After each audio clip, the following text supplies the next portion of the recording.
నమస్తే. మానవుడే మహనీయుడు, మనిషే దేవుడు, సత్యమేవ జయతే.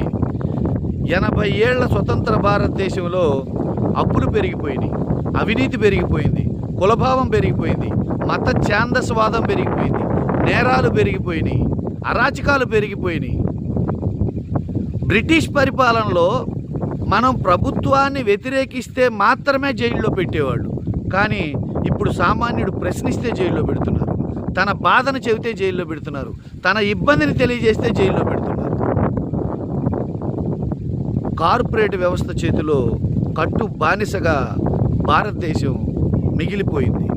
ఒక సామాన్యుడు ఎప్పుడు నిద్ర లేవాలో నిర్ణయించేది కార్పొరేట్ వ్యవస్థ, ఏ పేపర్ చదవాలో నిర్ణయించేది కార్పొరేట్ వ్యవస్థ, ఏం తినాలో కార్పొరేట్ వ్యవస్థ నిర్ణయిస్తుంది, ఏం తాగాలో కార్పొరేట్ వ్యవస్థ నిర్ణయిస్తుంది, ఎన్ని గంటలకు నిద్రపోవాలో కార్పొరేట్ వ్యవస్థ నిర్ణయిస్తుంది, ఏ పంట వేయాలో కార్పొరేట్ వ్యవస్థ నిర్ణయిస్తుంది, ఆ పంట ఎంత రేటుకు అమ్ముకోవాలో కార్పొరేట్ వ్యవస్థ నిర్ణయిస్తుంది.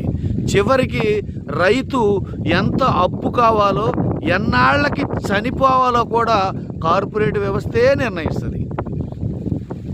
ఈ 80 ఏళ్ల స్వతంత్ర భారతదేశంలో మన భారతదేశ పౌరుల పరిస్థితి ఇలా ఉంది అని చెప్పడానికి కొంత బాధపడుతున్నా, ఎనీహౌ ప్రపంచంలోనే అతిపెద్ద ప్రజాస్వామ్య వ్యవస్థగా భారతదేశం ఉన్నందుకు అయినా ఇప్పటికీ గర్వంగానే ఫీల్ అవుతున్నా.